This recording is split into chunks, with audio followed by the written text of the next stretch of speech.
সবুজ পাহাড়ের কোলে লুকিয়ে আছে অন্য রকমের এক জগৎ, যেখানে প্রতিটি দিন শুরু হয় নতুন চ্যালেঞ্জের সাথে। আপনারা যে ইরানি মেয়েদের দেখছেন তাদের আসল গল্পটি আজ আমরা জানব। প্রিয় দর্শক, চলুন আপনাদের নিয়ে যাই তাদের সেই দুনিয়ায়, যেখানে কঠোর বাস্তবতার সাথে মিলেমিশে আছে অপরূপ সৌন্দর্য।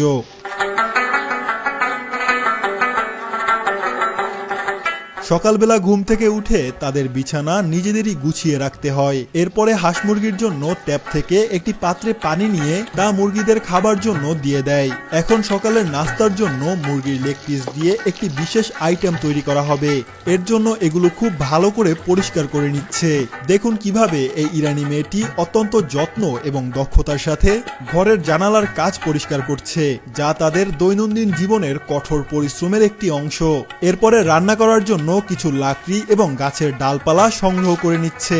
এই ডালপালাগুলো দিয়ে আজকে রান্না করা হবে। দেখুন তাদের ঐতিহ্যবাহী চুলায় কিভাবে আগুন ধরায়। এই ধরনের লাকড়ির চুলায় মূলত আগুন ধরানোর জন্য পেট্রোল বা ডিজেলের মতো জ্বালানি তেল ব্যবহার করা হয়। এরপরে এই চুলার উপরে এভাবে আলু এবং মুরগির লেগ পিসগুলো সেদ্ধ করতে দিয়ে দিল। এই ইরানি মেয়েদের জীবন সত্যিই অনুপ্রেরণাদায়ক। প্রতিকূল পরিবেশের মধ্যেও তারা যেভাবে নিজেদের ঐতিহ্যকে টিকিয়ে রেখেছে এবং প্রতিদিনের সংগ্রাম চালিয়ে যাচ্ছে তা আসলেই প্রশংসনীয়। তো যাই হোক, এখন সেই আলু সেদ্ধ হয়ে গেছে এবং মুরগির লেগ পিসগুলোও সেদ্ধ হয়ে গেছে। আসলে আজকের সকালের নাস্তায় তাদের ঐতিহ্যবাহী একটি খাবার আকবর জুজেহ তৈরি করা হবে। প্রিয় দর্শক, এমন সব খাবার খাওয়ার কারণেই ইরানি মেয়েদের এত রূপ সৌন্দর্য। ইরানি মেয়েরা তেমন একটা কিন্তু রূপ চর্চা করে না। অনেকে বলে ইরানি মেয়েদের এই প্রাকৃতিক সৌন্দর্য ও লাবণ্যের পিছনে তাদের স্বাস্থ্যকর ও ঐতিহ্যবাহী খাবারের বড় ভূমিকা রয়েছে। তো যাই হোক, এখন মুরগির লেগ পিস দিয়ে মাংস আলাদা করে নেওয়া হচ্ছে। এরপরে একটি চাকু দিয়ে এই মাংসগুলো ভালো করে কুচি কুচি করে নেওয়া হবে। সিদ্ধ করা আলু একটা হ্যান্ড গ্রাইন্ডারে দিয়ে এভাবে মাংসের সাথে মিশিয়ে নেয়। এখন চা তৈরি করার জন্য এই ফুলগুলো গাছ থেকে তুলে নিচ্ছে।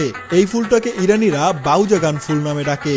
এই ফুল দিয়ে ইরানিরা তৈরি করে ঐতিহ্যবাহী একটি ভেষজ চা। প্রিয় দর্শক, ইরানিরা এইসব ভেষজ খাবার খাওয়ার কারণেই এত বেশি সুন্দর। কি বলেন আপনারা? তো যাই হোক, এখন আকবর জুজে তৈরি করার প্রক্রিয়া চলছে। আসলে আকবর জুজে একটি ইরানি নাম, এটির আসল নাম চিকেন ললিপপ। এখন এটাকে ভালো করে ডিমের মধ্যে মেশানো হবে।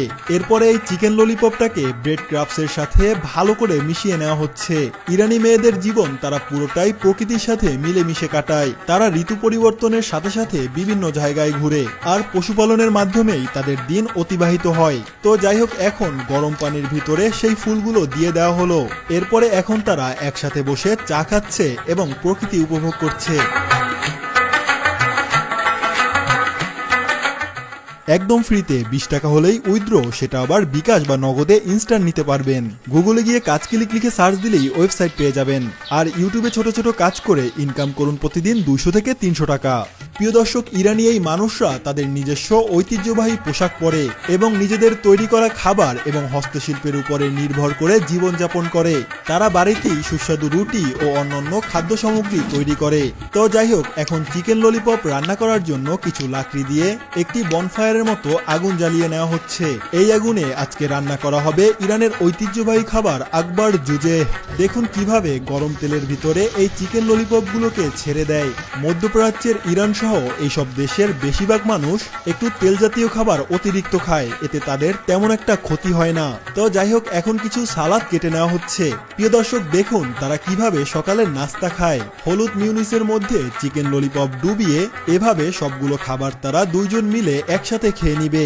ইরানের খাবারের ঐতিহ্যে জাফরান, বেদানা এবং তাজা গুন্ডের ব্যবহার খুবই গুরুত্বপূর্ণ। মাংসের সাথে নানা ধরনের মিষ্টি ও টক স্বাদের সংমিশ্রণ করে তারা, যা তাদের রন্ধন শিল্পে দেয় এক বিশেষ পরিচয়। তো যাই হোক, আজকের ভিডিওটি এই পর্যন্তই। দেখা হচ্ছে অন্য কোনো নতুন ভিডিওতে। সে পর্যন্ত সবাই ভালো থাকবেন, সুস্থ থাকবেন। আল্লাহ হাফেজ।